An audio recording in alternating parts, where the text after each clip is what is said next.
Hey there everyone, welcome back to the channel, or if you've never joined us before, welcome in. Today we are talking about the 1998 anime Outlaw Star, a sci-fi adventure about facing your fears, chasing your dreams, finding out who you are in the universe, identity, fortune, self-discovery, and also ships that punch each other really hard. Outlaw Star combined the aesthetic that could lovingly be called space punk and marries it with magic and mysticism in a way that only anime of that era could. While the series began its life as a manga written by Takehito Ito in 1996, it's with the anime adaptation in 1998 that it would really take off in popularity.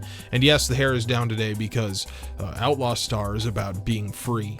And while I might call the show a landmark for sci-fi TV at the time, the only reason it's not even more well remembered is probably because it released right around the same time as Cowboy Bebop. In fact, it started its run right around the time of Cowboy Bebop and Trigun, which I also did a video on, by the way. You should go watch it, it's really good. Yeah, incredibly tough act to follow. 1998 was really bumping for sci-fi anime because not only did that stuff come out, but so did Serial Experiments Lain, the very first Yu-Gi-Oh adaptation, Pokemon, the first goddamn movie. Creation of the Outlaw Star anime is attributed to the ever-prolific Hajime Yatate, the chosen pseudonym of Sunrise staff as a collective, along with Takehito Ito himself.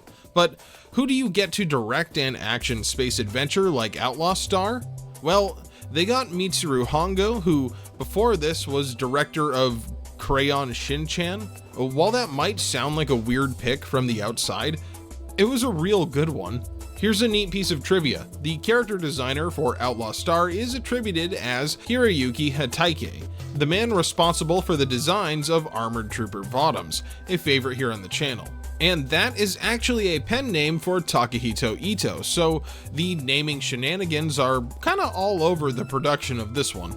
While Outlaw Star is finally getting recognition as a great anime in the modern day, it definitely took long enough for it to go from cult status to something that is heavily recommended. So since I haven't seen Outlaw Star before, I guess I'm looking to see if its reputation is well deserved, and if I can put it up there with some of my other favorites from that decade. Outlaw Star kicks off as our main hero, Gene Starwind, watches a ship blast off through the atmosphere and head out to space.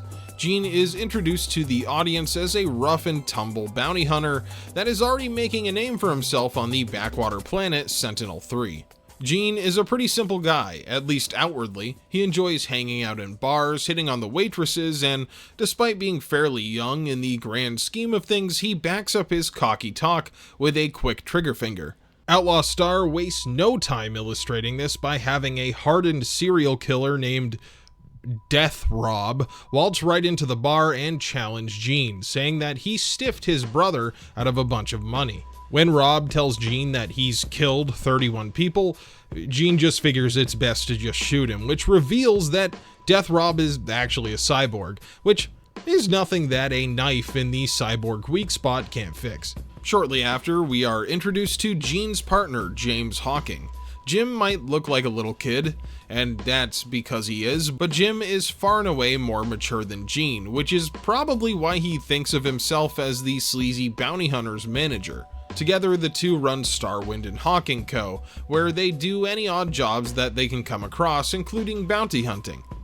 When Gene's reputation causes a woman named Rachel to contact them and request Gene's services as a bodyguard, they just can't say no, mostly because work on a backwater planet with just under 1 million citizens can be sporadic and low paying. When the group attempts to pick up supplies, they're ambushed by 3 freaky space pirates wearing masks. As they try to escape, one of the space pirates uses magic to combine his henchmen into a fucking car that shoots lasers. This was our introduction to magic in the Outlaw Star universe. The combination of Chinese mysticism, sourced magical abilities, and the space punk aesthetic is something that's really unique to Outlaw Star, and it's one of its many charms. But why only use magic when you can combine magic with a gun? Gene pulls out his big old hand cannon, a magic gun known as a caster, which uses extremely expensive bullets that Jim refers to as antiques. And while it may be old, it sure packs a punch because one shot fires a Kamehameha-sized blast that gets their pursuers off their trail. Rachel removes her wig and reveals that she is a badass outlaw with an eye patch named Hot Ice Hilda. They arrive at an old warehouse under Hilda's instruction, but as soon as they think they're in the clear, Hilda tricks Gene and shoots him. Luckily, Jim's PDA was inside Gene's shirt and stopped the bullet, which allows him to get the drop on her. Gene forces Hilda to open a mysterious trunk at gunpoint, which reveals a woman in cryogenic storage. Oh yeah, this is a good moment to give an example of how the TV version that was broadcast on Adult Swim was censored, because they just kind of paint clothes on her, which is a little silly. Who wants to be frozen with pants on? That sounds really uncomfortable. The woman in the trunk is what's known as a bio-android, a combination of machinery and organic matter. I wanted to be like, she's more machine than man, which she wouldn't be man at all, I guess. We later learn that bio-androids differ from the other sci-fi concepts like cyborgs because they're created artificially in a lab instead of being a human that is then modified. Hilda says that the girl's name is Melfina, and she promises to tell Gene more about her in return for fixing her arm. Before that conversation can be had, the pirates use magic on the bloody splatter that used to be their friend and are able to locate Gene, Hilda, and Jim. Luckily, the crew is able to fight the pirates off and board Hilda's dropship, eventually making it to her ship, Horus. Hilda decides to take everyone to an asteroid station called Blue Haven. Once they make a faster than light jump, we see the first crack in Gene's armor, as he can't stand space travel. Jim calls him a space cherry, but Gene explains that he's been to space before, he was just way too young and it left him with a phobia of space travel. Beyond that explanation, we see through a flashback that when Gene was a kid, he wanted nothing more than to explore space and to chase his dreams, but when he was traveling with his father, they were attacked by pirates and their ship was destroyed, with Gene being the only survivor. Through a combination of survivor's guilt and anger at the mysterious pirates that altered his life, Gene has been unable to cope with the trauma of space travel, which explains why a guy like him, who acts like he's too big for Sentinel-3, still hangs around on a dusty backwater instead of striking out into space. And speaking of space, I really love how it's portrayed in the show. Sure, sometimes you get that classic white stars on a black field look, but a lot of times Outlaw Star is going to show you vibrant colors, blues, purples, even greens and reds. It really is unique, and the world of Outlaw Star does a really good job making all of the different planets and cultures feel unique. Not only that, but the show goes to great lengths to make its universe feel old and mysterious. Ancient ruins are dotted around on long abandoned planets, and tales of legendary treasure cause space pirates to set out for adventure on a daily basis. When you combine all that with the mysticism that is Outlaw Star's magic, well, it really all combines to make the universe feel alive. Melfina has barely said anything since she woke up besides "why was I born?", which I don't think any of the motley crew of characters are prepared or qualified to answer, but they are prepared to take her around Blue Haven to get a change of clothing. Well, at least Jim is, cause Gene and Hilda go to an outlaw bar instead. Hilda tells Gene she's looking to hire on for a job to get her hands on some sort of special grappler ship. These guys at the bar, called the McCoys, have a beef with Hilda and come over to talk shit, but she beats them all up with some brass knuckle tasers. Gene and Hilda then go to a hotel because watching a woman beat the tar out of local tough guys makes the sexual tension way too much to handle. Too bad the McCoys also show up at the hotel to try and kill them. While Jean and Hilda take care of the McCoys fairly easily, it's when they learn that the McCoys were hired by people known as the McDougalls that the crew decides to leave Blue Haven.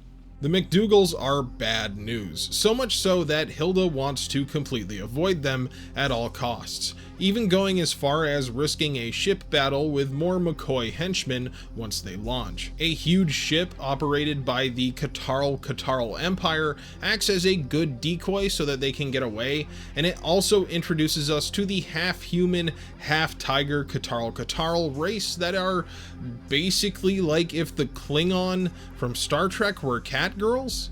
You know, I like the world of Outlaw Star more and more every day.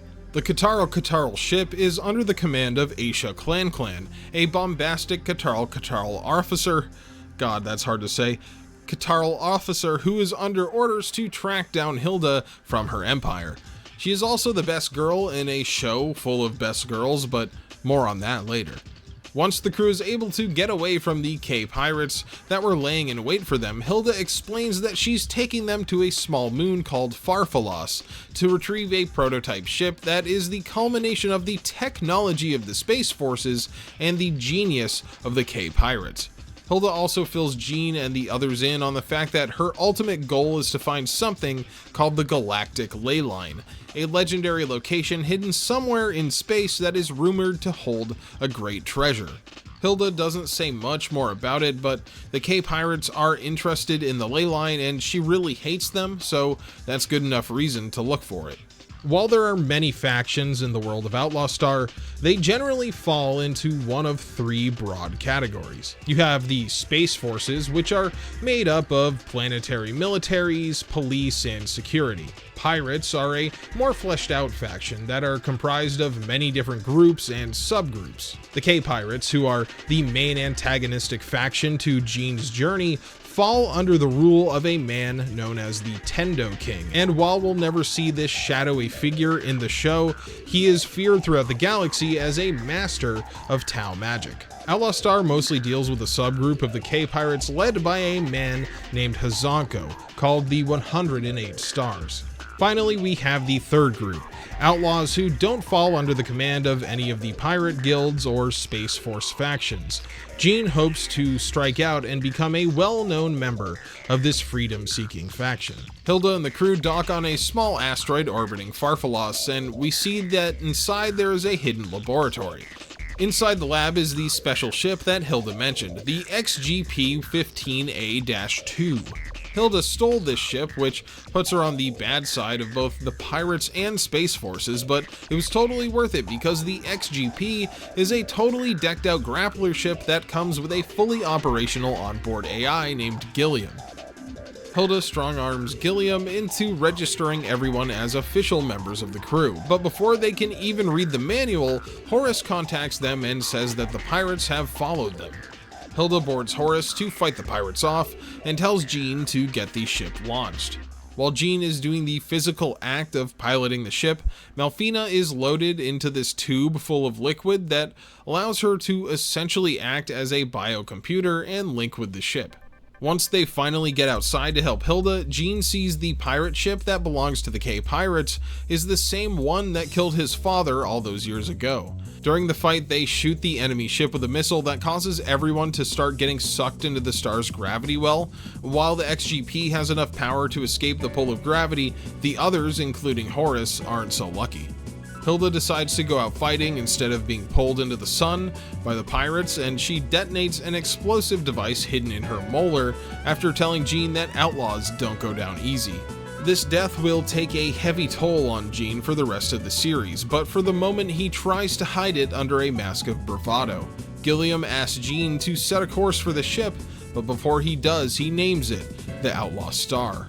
The Outlaw Star returns to Blue Haven, and the ship is able to be repainted to its signature red look. However, Jean is informed that there's no one on the station that will supply weapons to a grappler ship. Jean is getting frustrated because Hilda's death left him with a lot of questions, and now he's the target of a dangerous pirate guild and he has no leads. Melfina has complete amnesia and has no idea about Hilda's mission or the galactic Leyline, and initially Jean is really cold to her about the fact that she doesn't know who she is. While waiting for repairs on the Outlaw Star, the group runs into Aisha, who was dumped on the station by her Katarl bosses and told to find Hilda in the XGP. She is pretty much a homeless vagrant, but once she finds Jean, she demands to know where Hilda is. The Katarl Empire believes the galactic Leyline to be some sort of grand treasure, and is intently searching for it. Jean ends up in a fight with Aisha, which is a pretty bad idea because the Katarl are incredibly strong and have the ability to transform into a beast under a full moon. Too bad for Aisha that Blue Haven has no moon. While running from the enraged Beast Girl, Jean and Mel end up on this space observation deck, and Mel gets pretty introspective about the artificial flowers. Melfina wants to know who made her and, more importantly, for what purpose, and in a really sweet moment, Jean opens up to her and promises to find the answers with her. After dealing with Aisha for the moment by shooting her with the caster and leaving her with a huge bill at a restaurant, gee, I don't know which is worse, Jean and the crew take off to return to Sentinel-3. Jean has decided to take the ship and find the galactic Leyline, and with it, the answers to Melfina's past. In order to do this, Jean has to return home and visit an acquaintance named Fred Luo, an acquaintance who is quite infamous.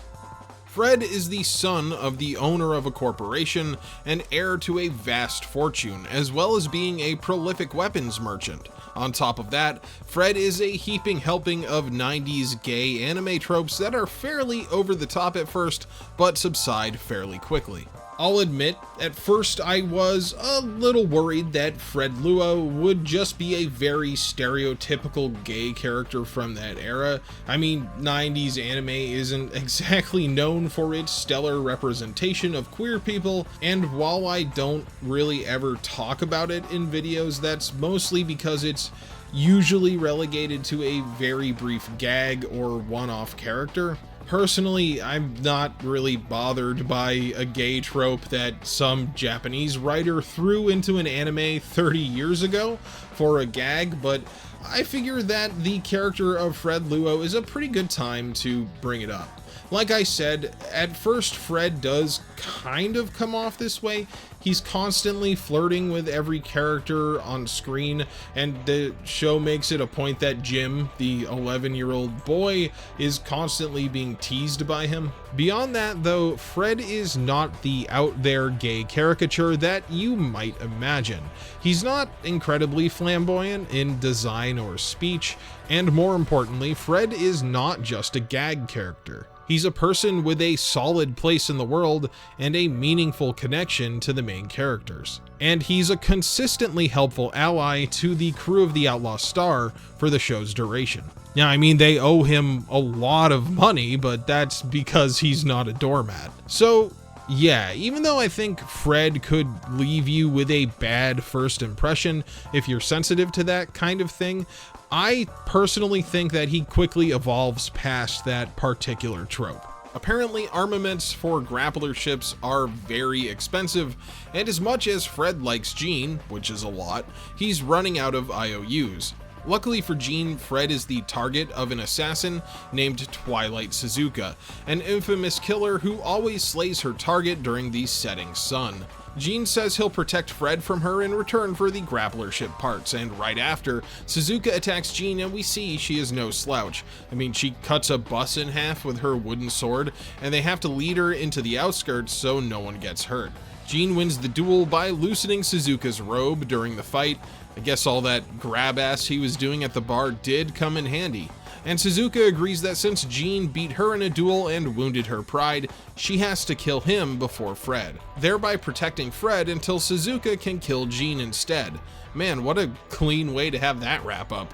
While Jean is gung-ho to find the Leyline and get Melfina her memories back, the reality of the situation is that Starwind and Hawk & Co. is pretty much dead broke. This is actually an incredibly common circumstance in Outlaw Star. While the overall goal is finding the Leyline, half of the runtime of the show is spent with the crew trying to find money while having some fun sci-fi adventure. This is not really a complaint from me. Outlaw Star is not really concerned with being a roller coaster ride right to the end. It's more like a train ride with multiple stops that expand on character relationships and the lore of the universe. Jean can't afford to wait around forever. For one, the docking fees are starting to pile up and the officials at the port keep asking for a launch schedule. And two, pirates are actively hunting down the crew to steal Melfina and the Outlaw Star. They even blow up the Starwind and Hawking office building and wound Jean with a poisoned weapon in a fight near the launch pad. Luckily, Suzuka intervenes and kills one of the pirates. She then offers Jean to help if he's fighting with the K-Pirates, though she keeps her reasons to herself. Melfina has been wanting to be useful to everyone since Jean promised to help her, so when Jean is poisoned, she takes the initiative to heal him.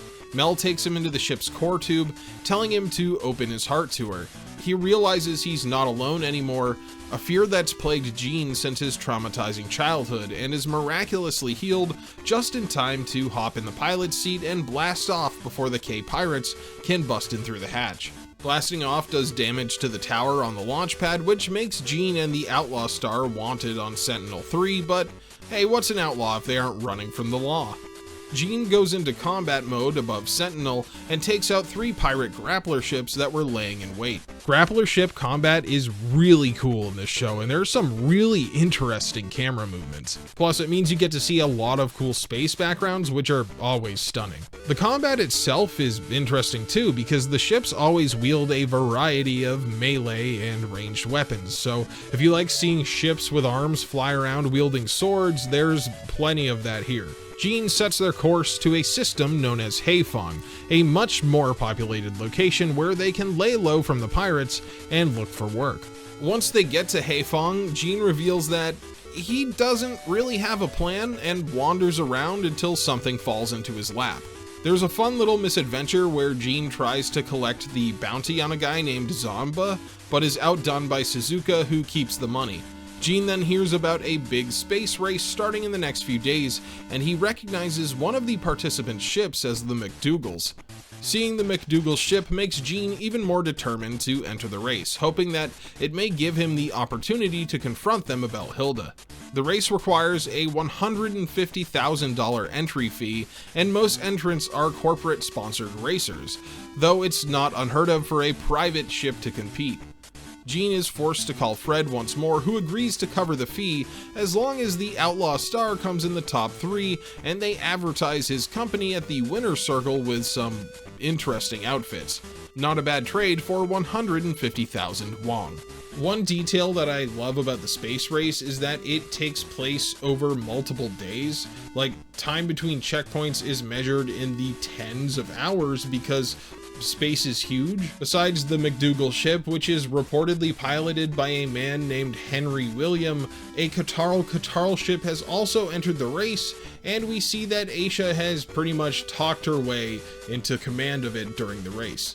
Along with Henry and Aisha, we're introduced to a creepy looking man named Gwen Khan, who recognizes the XGP and decides to keep an eye on it and the crew. Khan comes back to the story later, but for now he's just a sprinkle of mystery to keep the story going. After a daring race through the first checkpoint that is smack dab in the center of 2 binary celestial bodies, which causes a wave of metal particles to orbit between them, the Outlaw Star docks at a rest station for a resupply. The race is also interesting because it is time-based, so instead of worrying about crossing the finish line first, the competitors are trying to cut off any time that they can. When Jean sees that the Eldorado is docked at the station, he immediately goes to confront them. However, Henry says he doesn't know what Jean is talking about, and the officials usher Jean away before he starts too much trouble and is kicked from the race. Henry's internal monologue reveals that he does know who Jean is, and is amazed that the crew survived Farfalos, so Jean's hunch about the Eldorado is actually true. Hey man, Jean acts incredibly rash, but he's right. The Outlaw Star gets an SOS from the Catarl ship after the race resumes, and Jean decides to take the time to go and help. Because of his past, he doesn't want anyone to be abandoned to just drift out into space. When they get the crewmen aboard the ship, it actually turns out that it's Aisha. They try telling Aisha that Hilda's dead and they don't know anything about the galactic Leyline, but she really doesn't care and decides to stick with them till they find it. I believe she feels like Jean owes her for her station in life. And I don't know how you're going to get a cat with the strength of 10 men off your ship, so they just kind of deal with it. Have you ever tried to get a normal cat off a computer chair or something? Imagine that in space. The ship gets back on track, but is blasted off course by a barrage of missiles courtesy of the El Dorado. But Jean is able to do a tricky maneuver, riding something known as an ether wave back onto the race field, where he then uses the gravity well of Haifeng 1 to slingshot the ship across the finish line. While they came across the finish line in third place, the ship behind them actually had a better time, but when they realized they came in top place for a private racer, and Aisha and Jim wear Fred's outfits on TV, things are all good on that front. So yeah, basically Aisha just joins the crew of her own accord. She blames Jean for her outcast standing within the Empire and is determined to find the Leyline and regain her position. Along with the bounty that will come with the treasure as well, Aisha adds a lot to the crew's combat strength, being one of the strongest hand-to-hand fighters in the show, and she isn't too bad as a weapons officer either. One thing that I really loved about Outlaw Star is how enthusiastic the characters are most of the time.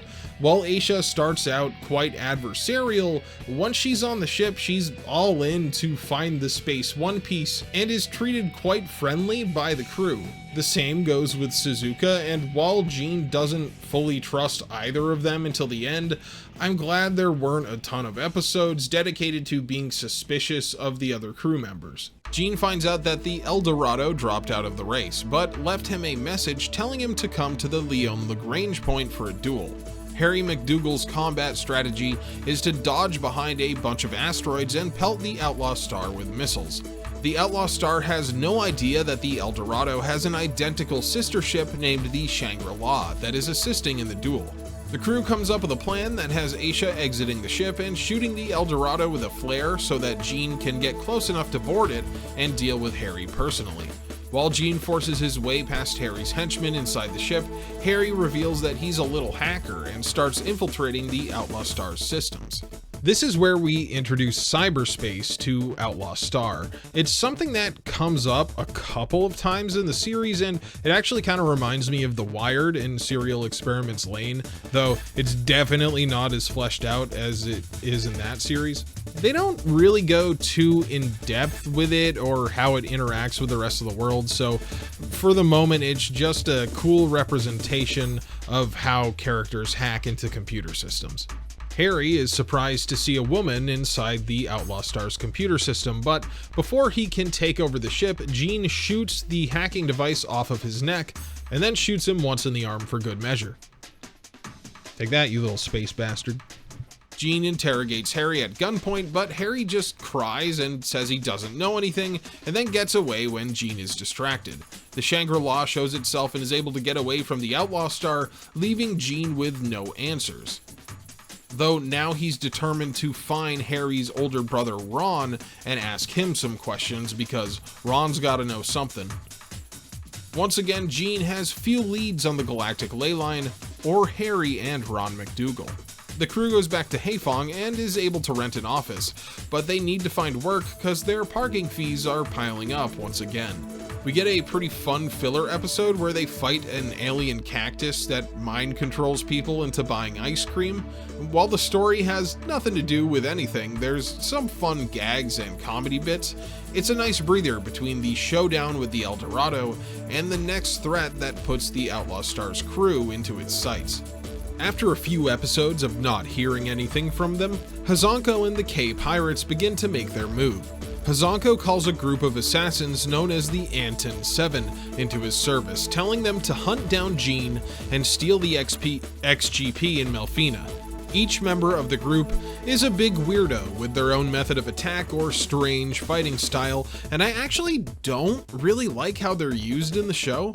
Half of them are saved for the finale, and while a couple do actually try to hunt down Jean, they never really feel like much of a threat. I mean, there's one guy later on that keeps doing slapstick pratfalls off cliffs and stuff. While I do think the Anten 7 are kind of underused in the main story, I do really enjoy the first member who comes for Jean's life. The assassin Shimi challenges Jean to a duel, and Jean responds by drowning his nerves at the local bar. He talks to a barfly named Leyline, who tries to give him some advice and ends up leaving him with the rest of the bottle. That night, Melfina tries to comfort Jean, but he yells at her and makes her cry. Jean seems to spiral into his own thoughts, wondering what he's living for. Why hasn't he made a name for himself? That really cheery subject that every man asks himself at some point. It's even accompanied by a somber harmonica tune. The duel itself is really cool, as we see that the real Shimi is actually Leyline, who's equipped with an incredibly powerful shield that can even stand up to Jean's caster. He then overpowers Jean in hand-to-hand combat, and when the rest of the crew shows up to help Jean out, Shimi beats the shit out of all of them except for Mel, who he refuses to hurt. It's pretty shocking to see both Suzuka and Aisha defeated at the same time, because up until now they've both been pretty much invincible. Jean triumphs over Shimi in the most Jean way possible. Dumb luck. Shimi's gun jams as they shoot each other and then tells Jean that the Anten 7 are coming for him. Afterwards, we see that Leyline had armor under his jacket and used Jean as a way to fake his own death and leave the pirates. Right after one guy tries to kill Jean, it's back to the McDougalls looking to settle their grudge. Harry has healed and has a new metal arm, and since Jean has never seen Ron's face, he calls and tells them he has a big job offer.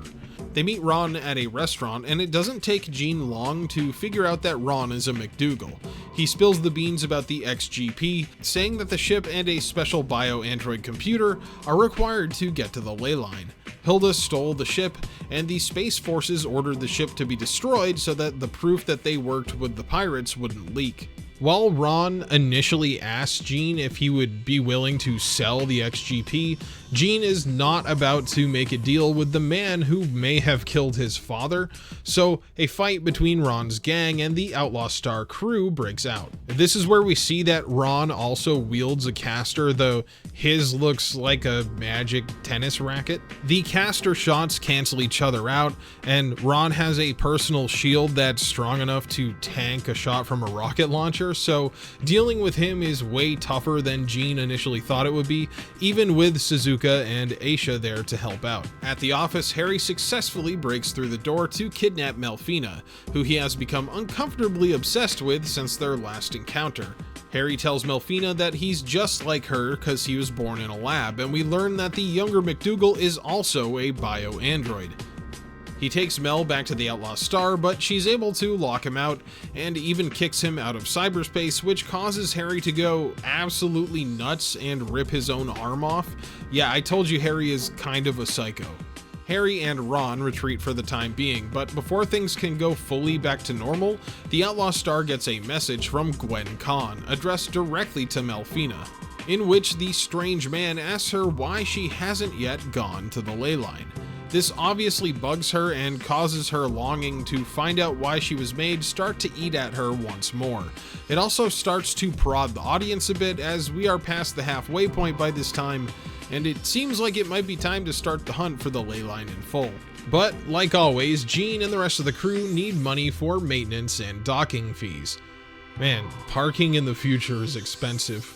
This time, Jean asks Fred for a loan and he agrees, but only if Jean can help him out of a current predicament.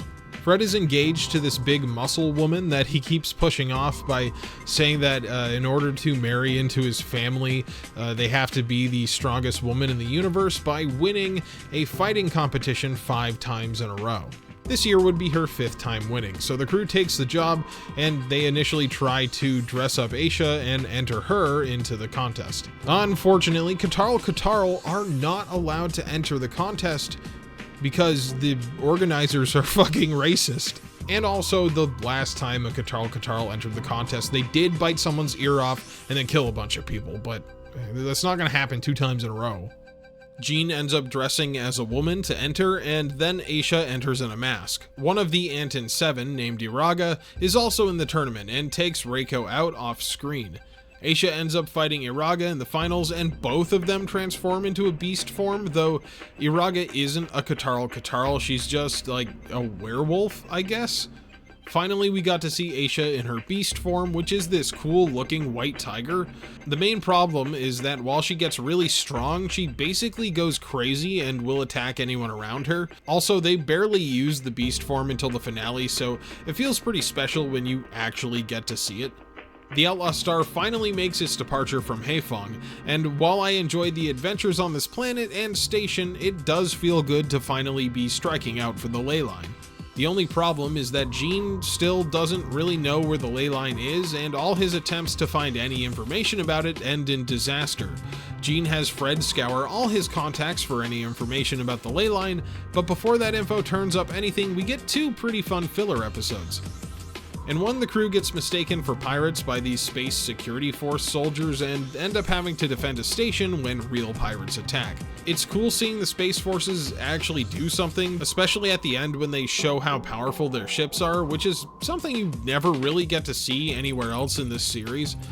Plus, there's a huge lizard guy named Deuce in this episode, and he's really cool. Second, there is an episode where the Outlaw Star has to resupply at a station called Simca 5.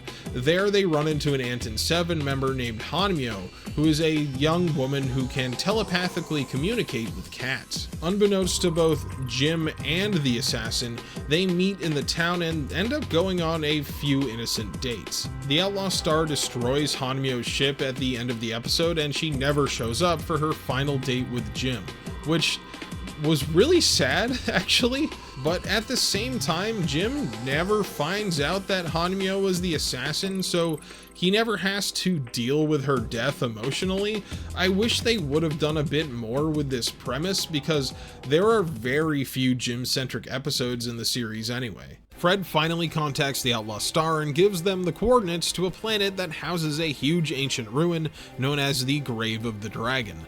Like I said earlier in the video, Outlaw Star makes its universe feel vast and ancient by incorporating a lot of ruins and things from bygone civilizations. It's here where that aspect of the show really comes to the forefront as the crew lands on the planet and finds the pyramid-like ruin, complete with a huge dragon sphinx statue. We learn that the survey team that discovered the ruins had to cease operation because their funding was pulled and they were being threatened by the K pirates. This makes Jean believe that the ruins definitely have something to do with the Leyline, but as they search and search, they find nothing, leading everyone to become discouraged and annoyed with each other. Jim asks Jean why he's been treating Melfina so coldly, and while Jean won't come right out and say it to Jim, he will later admit to Suzuka that he's worried he won't be able to fulfill his promise to Mel. Ever since meeting Gwen Con, Jean has feared that Mel was built solely as an ignition system for the Outlaw Star, and now he's afraid that if they do actually find the Leyline, it's an answer that she won't want to hear. The McDougals show up to cause trouble, and we see that since their last appearance, Harry has become even more obsessed with Mel. He talks to her and tells her that if she just comes with him, she'll never have to be alone again. Jean sees their conversation and initially asks Melfina if there's something going on between the two of them, which I think that might be the dumbest thing that Jean does in this entire show. Really? When would she do that? She's on your ship all the time. Harry comes back in this big bulky mech suit and Jean shoots him point blank in the chest with a caster, and then the rest of the Outlaw Star crew flees back to the ship when the ruins start to collapse into the ground. The crew realizes they still have no lead on the Leyline when they get a message from Gwen Con, who tells them that he knows someone who has the coordinates. The downside is that this person is a former pirate and is serving a 300-year prison sentence in the universe's most secure prison. Initially, Jean is like, no, screw that, I'll just go beat up K pirates until they tell me, but Khan resorts to uttering a hidden phrase that shuts Melfina down. Khan does not want to alert the pirates to their plans, and he also doesn't want his connection to them to be exposed. Khan is an incredibly smart scientist and the original creator of Melfina and the architect of the XGP, all done during something called the Leyline project. While this makes the crew pretty angry at Khan, it does force Jean's hand and he infiltrates Gehenna prison under the alias Curse Hawkwind. The prison episode is a pretty fun affair and the setting is really different compared to all the other episodes. The prison is said to be inescapable because it is 10 times the amount of Earth's gravity, but with the help of this little hidden doohickey inside of a compass that Jean has, he's able to reverse his own polarity and float up into the sky with the other prisoner so that the Outlaw Star crew can pick him up. It makes more sense than it sounds like, because they go on about how the planet only has one type of magnetism, but it's kind of weird made up science for the sake of being weird made up science, but it's cool. Jean and Sayo, the prisoner who knows the coordinates of the Leyline, head back to the Outlaw Star. Khan reactivates Mel, but the rest of the crew aren't just gonna forgive him for being such a dick, so Suzuka knocks him out from behind, and then they tell Sayo that he can just have Khan's ship as long as he takes the doctor and just drops him off somewhere. We get one final filler episode where the crew goes to a resort planet so that Jean can hunt down a group of wizards that make caster shells. It's a fairly run-of-the-mill Hot Springs episode, but it was originally cut from the TV version and only distributed later because, well, there's just straight-up Aisha titties all over this episode, and hey, I'm not complaining. Finally, the Outlaw Star crew puts the coordinates for the Leyline in and heads off for their final destination. We see that Hazanko and the K pirates are already at the location, which looks like a planet covered in a dark, smoky miasma. Along with the pirates, the McDougalls are also gunning for the Leyline, and they have Gwen Khan along for the ride. In the time that Jean was resupplying caster shells, Khan was able to fully modify Harry after he was pretty much disabled after he and Jean's last fight. Now Harry can pilot the McDougal ship in a similar manner to Melfina, and that should allow them passage into the Leyline. The Katarl also show up after having been alerted by Aisha, but they mostly serve as a warning to the other characters as to what happens if you enter the Leyline without the required biocomputer. The Leyline itself is surrounded by that smoky black mist, and when the Katarl enter it, they're assaulted by intense waves of sound that make them go nuts and retreat while firing their weapons in all directions. The Outlaw Star and Shangri-La are able to use the bio-android computers to find a way through the cloud, and it's at this point that Khan finally lets everyone know exactly what Melfina is. Because Harry is super obsessed with her, Khan tells him that they probably wouldn't be able to mate because Melfina was created by incorporating genetic data that was discovered at the Tomb of the Dragon. So basically Mel has an alien black box inside her that no one has any idea what it will do when activated because even Khan couldn't decode it. Also, the XGP was created by incorporating the same data, which is why it and Melfina meld together so well. Hazanko's ship, the Geomancer, is able to enter the Leyline through alternative methods that the pirates have been developing. Basically, that's what Hazanko has been doing from the shadows throughout the entire series. All three ships arrive inside the barrier to see the Leyline is like a big golden cylinder floating in space, which reminds me of a final boss in a Shin Megami Tensei game or something. Everyone gets pulled into the pillar through a crazy tunnel, and then they have to walk through this strange alien landscape on foot. Well, except Hazanko, cause he can fly, he's fucking OP.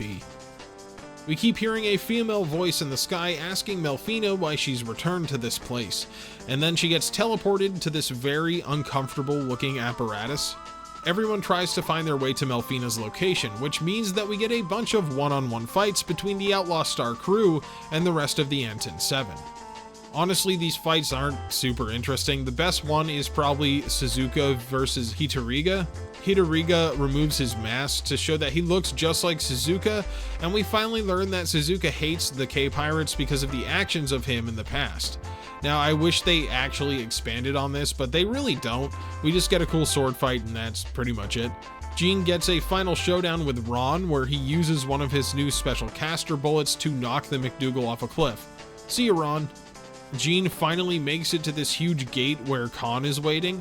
He says only the maiden of the Leyline, Melfina, can open the gate, but when she and Hazako are now beyond there, there's no way to reach them. Harry shows up for one final time to actually be useful and talks to Melfina through cyberspace, which wakes her up enough to open the gate so that Jean can progress. Harry then dies while standing up, and even Jean seems like he respects Harry a little bit for that one. I guess technically he doesn't die, because later, we see inside the McDougal ship that Ron and Harry are alive. Well, there's a copy of Harry's consciousness in the ship's computer, so he's essentially an AI at that point. And then they say they're going to take off and show the pirates what the McDougals can do, but I don't think they ever show up again after that, so this is pretty much the last time you see them. Finally, Jean arrives at the center of the Leyline, and we see that it's this big weird statue with a human face coming out of it. The Leyline is pretty alien and unknowable, and I think as far as weird cosmic space entities go, this one's a pretty good one. The Leyline itself is essentially a repository of knowledge created by a long dead spacefaring race of crazy advanced technology. For all intents and purposes, it is basically a machine god whose tech is so advanced that it may as well just be magic. It can grant pretty much any wish that someone could want by influencing the flow of chi through the ley lines that are spread throughout the universe. So it can basically alter what mortals perceive to be fate. Jean only wants to know how to free Mel, even when offered anything in the universe. Hazako says he wants ultimate power, enough to take over the universe. Jean shoots him with the caster, but with his new power, Hazako counterattacks and knocks him out. And when Jean wakes up, he appears to be in a big field watching Mel dance. She tells him that they're pretty much dead, but the Leyline transformed them into energy and they're existing in a space outside of the universe. Mel says that she can use the Leyline's power to grant any wish that Jean wants, but he just says he wants to have Mel come back with him. Jean asks her what she wants, and Melfina says that she wants to stay with him. Before the two can possibly live happily ever after, Mel reminds Jean that Hazako has been granted the power that he wanted and is leaving to take over the universe. Mel says they should be able to use the Leyline's power to stop him, and this results in them teleporting back into the Outlaw Star and battling Hazako in a really spectacular sequence with some trippy animation. Also, there's a bit in there about them actually being in cyberspace in this part, because Gwen Khan shows back up and he goes off about how he's been turned into Data and now he's one with the Data and Data is everything, because his whole character thing was I must figure out the mystery. So they kind of brought cyberspace back into the show more, but they don't really go too in depth about explaining it.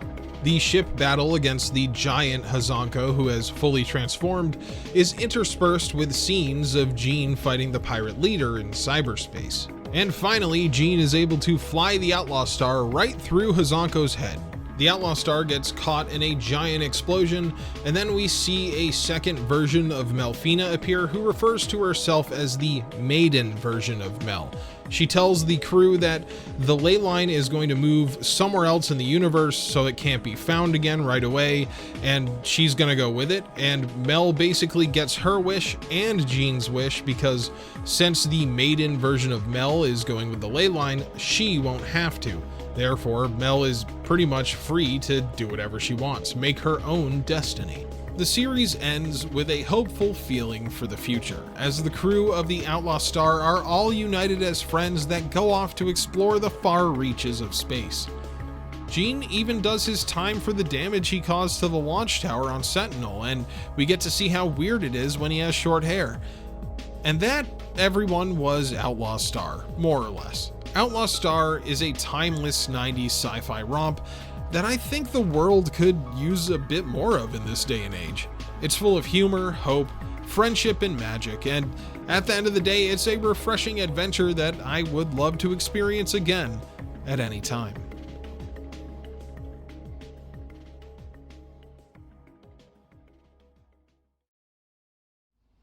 Hey there everyone, welcome to today's end card. Let's start off as always by thanking our channel members, aka Batosai, Azure, Windress, Brian Sanchez, Daniel Johnson, Deader V, Dillasoul22, D Mells, Gert, Harmonious, Hidden Insanity, Joe Castellanos, Joe Cavazos, Johnny G, John Lamb, Joshua, Canto 20, McLean Nugent, Sindustries, Trey Hardy, Video Gamer 75, Yo-Yo Mitch, and Zappa Slave. Thank you all so much for being members of the channel, throwing me a couple of bucks because you like what I do and like what I cover. I had a pretty good time watching Outlaw Star. I think I said in the video that I had never seen it before, and that is true. I had seen like the first 5 or 6 episodes before, and then I fell off for some reason. I think something else just was out that I was watching and I didn't have time, but yeah, I'm glad that it won the poll because I've been wanting to do Outlaw Star. I know it's very well regarded, and yeah, it's a really fun time. It's a fun adventure story with some of the coolest looking space that is like in anime. Like, I just love the way space looks in Outlaw Star. Maybe I should pick up the Outlaw Star manga at some point. I don't know how easy that is to obtain, but it might be kind of fun to read. Anyway, I hope everyone's summer went well. Welcome into the Halloween town, October. We are now in fall, so things have been going pretty good over here. After this video, right up next is going to be Gundam IBO, so Iron-Blooded Orphans Season 1 is the next video, and then after that is geez, I'm having a hard time my brain today.